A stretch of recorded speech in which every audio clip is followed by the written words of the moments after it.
याआधी तुम्ही भज्यांचे वेगवेगळे क्रिस्पी कुरकुरीत प्रकार नक्कीच ट्राय केले असतील, पण आज आपण जो भज्यांचा एक प्रकार बघणार आहोत ना, तो कदाचित पहिल्यांदाच करणार असाल. तर आज आपण रोजच्या वापरातल्या तांदूळापासून एकदम कुरकुरीत क्रिस्पी भज्यांचा एक प्रकार बघणार आहोत. कधी अशी तांदूळाची भजी तुम्ही ट्राय केली नसेल ते एकदा नक्की ट्राय करा. अगदी लहानांपासून मोठ्यांपर्यंत सगळ्यांनाच खूप जास्त आवडेल. अगदी घरगुती कमी साहित्यात ही भजी तयार होते, शिवाय खूप कमी तेलकट, अजिबात सोडा इनो न वापरता ही भजी आज आपण तयार केलेली आहे.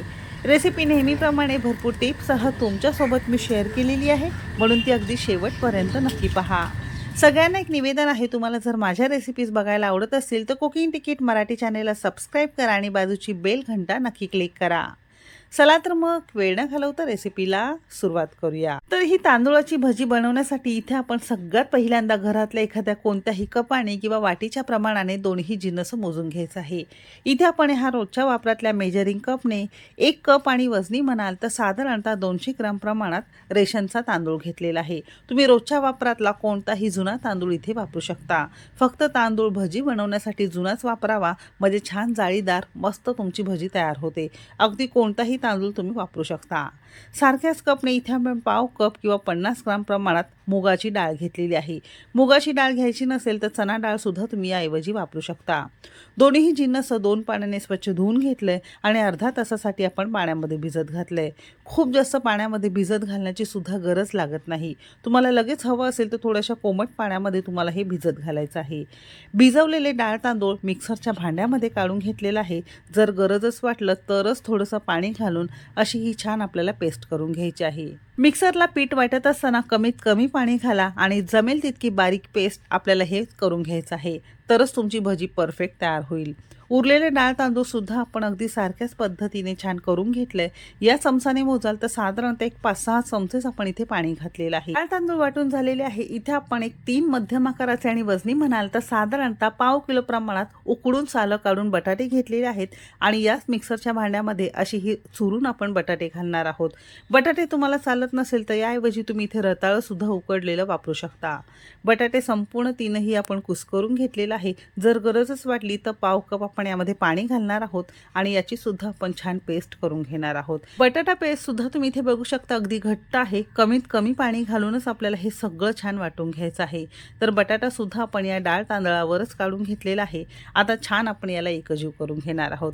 बटाट्यामुळे चव एक तर छान येते आणि मस्त सॉफ्ट तुमचे हे भजी तयार होतात. तर ही सगळे जिन्नस अशी छान आपण एकजीव करून घेतलेला आहे. तुम्ही बघू शकता असं एकदम फाईन झालेलं आहे आणि पिठाची कन्सिस्टन्सी थोडीशी घट्टसर दिसत असेल. आता याला साधारणतः एक 5-6 मिनटं छान आपण एकाच डायरेक्शनमध्ये मस्त फेटून घेणार आहोत. असं छान फेटलं की याला सोडा इनो घालण्याची गरज लागत नाही. पीठ तुमचं अगदी हलकं फुलकं तयार होतं. तर इथे साधारणतः 7 ते 8 मिनटं आपण मस्त फेटून घेतलंय. पीठ तुम्हाला थोडंसं जास्त पांढऱ्या रंगाचं किंवा छान हलकं फुलकं झाल्यासारखं दिसत असेल तर हे फेटून घेणं 100% गरजेचं आहे. असं छान आपण फेटून घेतलं की लगेच भज्या बनवायला आपण सुरुवात करणार आहोत. तत्पूर्वी यामध्ये एक हिरवी मिरची बारीक तुकड्यांमध्ये चिरून घेतली. आवडीनुसार कमी अधिक करू शकता. अर्धा चमचा आलं किसून घेतलेलं आहे, तुम्ही बारीक तुकड्यांमध्ये सुद्धा घालू शकता. अर्धा चमचा जिरं घेतलेलं आहे. थोडीशी कोथिंबीर घेणार आहोत. तुम्ही पालक सुद्धा यामध्ये चिरून घालू शकता. चवीपुरतं घालायचं आहे मीठ. तुम्ही तुमच्या चवीनुसार यामध्ये मीठ घालू शकता. फक्त सगळे जिन्नस पिठामध्ये छान एकजीव करून घ्यायचं आहे. असं छान एकजीव झालं की भजी बनवण्यासाठी पीठ तुमचं अगदी परफेक्ट तयार आहे. अजिबात सोडा किंवा इनो घालण्याची तुम्हाला गरज लागत नाही. तर या थोड्याशा पिठामध्ये अगदी परातभर तुमची भजी तयार होतील. आता भजी घालताना एक तर चमचाने तुम्ही घालू शकता किंवा हात थोडासा पाण्याने ओला करून घ्या आणि हाताने सुद्धा तुम्ही अशी ही छोटी छोटी भजी आवडीप्रमाणे सोडू शकता. तुम्हाला जी पद्धत आवडेल त्या पद्धतीने तुम्ही करू शकता.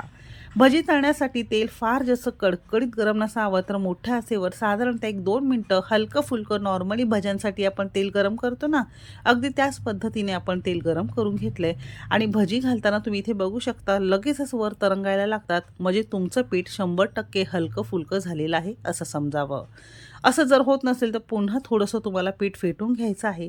तर अगदी कढईमध्ये भरेल इतकी आपण यामध्ये भजी घालणार आहोत. जिथे कढईमध्ये तुम्हाला जागा दिसते तिथे तुम्हाला भजी सोडायची आहे. भजीवर भजी सोडायची नाही, नाही ते एकमेकांना त्या चिटकून बसतात. तर एका वेळेस आपण इथे 15 ते 20 अशी छान भजी सोडलेली आहेत. भजी तळताना शक्यतो मोठ्याच आचेवर तुम्हाला भजी तळून घ्यायचं आहे, म्हणजे ती तेलकट होत नाही, अगदी क्रिस्पी आणि मस्त होते. तांदूळ शिजायला तसा फार जास्त वेळ लागत नाही. बटाटा आपण उकडूनच घेतलेला आहे. तर तुम्ही इथे बघू शकता मोठ्या आचेवर लगेचच भजी घातल्यानंतर वर खाली करून घ्यायचं आहे, कारण तांदूळ थोडासा हलका आणि नाजूक असल्यामुळे पटकन त्याचा रंग बदलू शकतो. भजी घालताना चमचापेक्षा हाताने घातलं की अशी छान गोल आणि छोटी छोटी भजी पडते, तर शक्यतो हातानेच घाला. अशी ही छान लालसर भजी तळून झालेली आहे आणि हे आपण काढून घेणार आहोत. अगदी सारख्याच पद्धतीने उरलेली सगळी भजी करून घेणार आहोत. प्रत्येक भजीत घातल्यानंतर तुम्ही इथे बघू शकता पटकन वर तरंगते, म्हणजे हे पीठ तुमचं 100% हलकं फुलकं झालेलं आहे असं समजावं. अगदी परफेक्ट तुमची भजी इथे तयार होते आणि थोड्याशा पिठापासून अगदी सगळ्या कुटुंबासाठी अशी ही कुरकुरीत भजी तुम्हाला खाण्यासाठी मिळते. तर सध्या हिवाळा सुरू आहे, मस्त कुडकुडती गुलाबी थंडी आहे, तर असा हा मस्त गरमागरम भज्यांचा बेत तुम्ही सुद्धा एकदा नक्की करून पहा. भजी अशी आपण एखाद्या चाळणीवर काढून घेतली. किती भजी तळल्यावर सुद्धा इतकं पीठ उरलेलं आहे, म्हणजे यावरून तुम्ही अंदाज लावू शकता भजी आपली किती होणार आहे. गोल गरगरीत मोत्यांसारखी कुरकुरीत भजी तुमची खाण्यासाठी तयार झालेली आहे.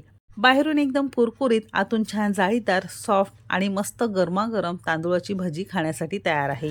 अशीच खाऊ शकता, टोमॅटो केचप बरोबर खाऊ शकता, गोड दह्याबरोबर खाऊ शकता, लसणाच्या चटणीवर खाऊ शकता. लसणाची चटणी कशी बनवायची त्याची सुद्धा रेसिपी शेअर केलेली आहे, त्याची लिंक खाली डिस्क्रिप्शनमध्ये दिलेली आहे. तर हा कुरकुरीत भज्यांचा प्रकार तुम्हाला कसा वाटला कमेंट करायला अजिबात विसरू नका. रेसिपी कोणत्या शहरातून बघताय ते सुद्धा नक्की सांगा. चला तर मग भेटू एक मस्त आणि जबरदस्त रेसिपीसोबत. तोपर्यंत मस्त खा आणि स्वस्त रहा.